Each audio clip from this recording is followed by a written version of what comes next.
начале прошлого года компания Huawei обновила линейку своих бюджетников и выпустила модель Y7 Prime 2018. Не успел пройти год, как подоспел еще один апгрейд. Как вы уже могли догадаться, сегодня хочу поговорить о смартфоне Huawei Y7 2019. Сначала обращу внимание на то, что бросается в глаза при попытке разглядеть девайс – его дизайн. Сдается мне, разрабы Huawei решили последовать революционному тренду в этом году. Да-да, имею в виду каплевидный вырез, он же Dewdrop. Кстати, интересно знать ваше мнение по поводу такого решения. Какой вариант был бы оптимальным? Челка, капелька или все же олдскульные рамки? Жду в комментариях, если что. Вернемся к смартфону. Сам экран Y7 2019 широкоформатный, подбородок умеренный, здесь находится логотип бренда. Эта модель имеет соотношение сторон 19,5 к 9 в сочетании с диагональю 6,26 дюйма. Выглядит удачно. Рамки смартфона выполнены из алюминия, задняя панель из поликарбоната. Хотя я сначала купилась и подумала, что стекло, вот честно, а грани приятные и обтекаемые. Сзади расположен сканер отпечатка и вертикально два основных модуля камеры. Их, кстати, обсудим отдельно позже. По бокам качелька звука и кнопка блокировки. На нижней рамке видим два динамика, между ними разъем micro-USB. Всегда, кстати, привлекала симметрия. Почему бы во всех смартфонах, где есть мини-джек, не размещать его сверху, как в случае с Huawei Y7 2019? Держала я в руках этот девайс, щупала его со всех сторон и поймала флешбэк к новому P Smart. Аналогии по внешнему виду не смогли покинуть моих мыслей. Все же сходство вижу. Huawei Y7 2019 поставлять будут в двух цветах. Северное сияние с уже привычным градиентом и классический черный. Вернемся еще к дисплею. В этой модели используется IPS-матрица с разрешением HD+.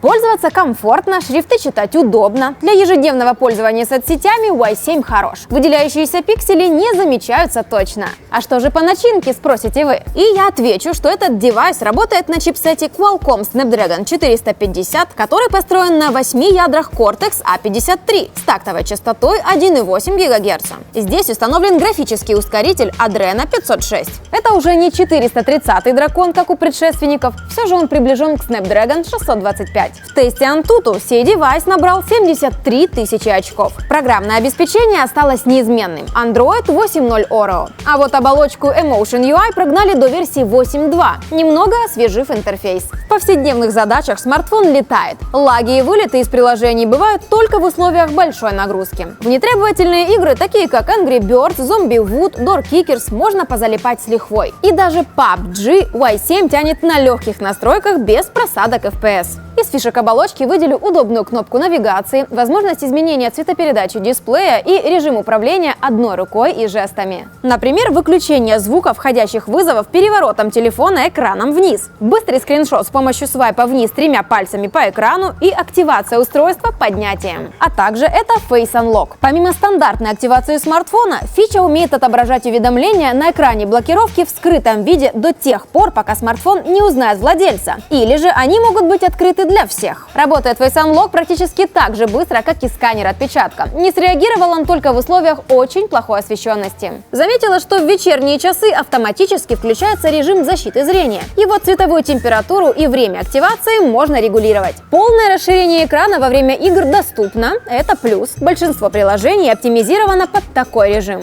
Фото и видеосъемка на Huawei Y7 2019 лично меня вполне устраивает. В смартфоне расположены два основных модуля на 13,2 мегапикселя со светосилой f1.8 для возможности разделять фон и главную фигуру. Фронтальная камера на 8 мегапикселей с диафрагмой f2.0. Динамический диапазон, как по мне, немного хромает. Хорошей детализации тут нет. Ну а подобные недостатки компенсируются наличием различных режимов съемки и, что самое главное, поддержкой искусственного интеллекта. Открываем камеру и видим портретную, ночную съемку, эффект диафрагмы, панорамный снимок, дополненную реальность и HDR. Ну и, как всегда, радует режим профи с возможностью ручных настроек. С помощью так называемого эффекта украшения и изменения яркости получается сделать годное селфи. К слову, сфоткать себя жестом я тоже могу. И из интересного также возможность изменения точки фокусировки на уже готовом снимке.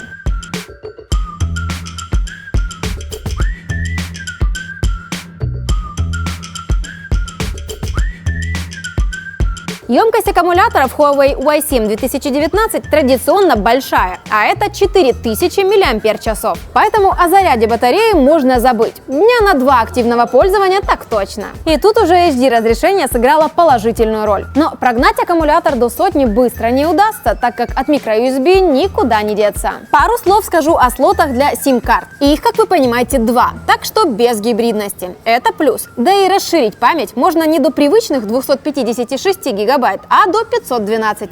Полезно ли это, нужно ли? Лично я смысла не вижу, но среди нас 100% найдутся те, кто любит качать много фильмов и аудиокниг и каждый день делать горы фото и видео. Итого, обновление дизайна и возможностей явно пошло Y7 на пользу. Дисплей стал свежее за счет изменения размеров и соотношения сторон, уменьшения рамок, каплевидного выреза и прокачки разрешения. В дополнение получаем прирост производительности за счет использования другого чипсета. Ведь помимо увеличения тактовой частоты изменилась вся архитектура в целом. Плюс обновился графический процессор. А также емкость аккумулятора возросла на целую 1000 мАч по сравнению с Y7 Prime 2018 года. Единственное, что мы потеряли, это модуль NFC. По последним данным, на нашем рынке появятся новички именно без него. Пишите в комментариях, что думаете по поводу такого апгрейда. На этом все. С вас лайк, подписка и колокол. А также смотрите другие наши видео. Например, сравнение линейки P Smart от Huawei и узнайте, что выбрать в 2019 году – iOS или Android. Пока!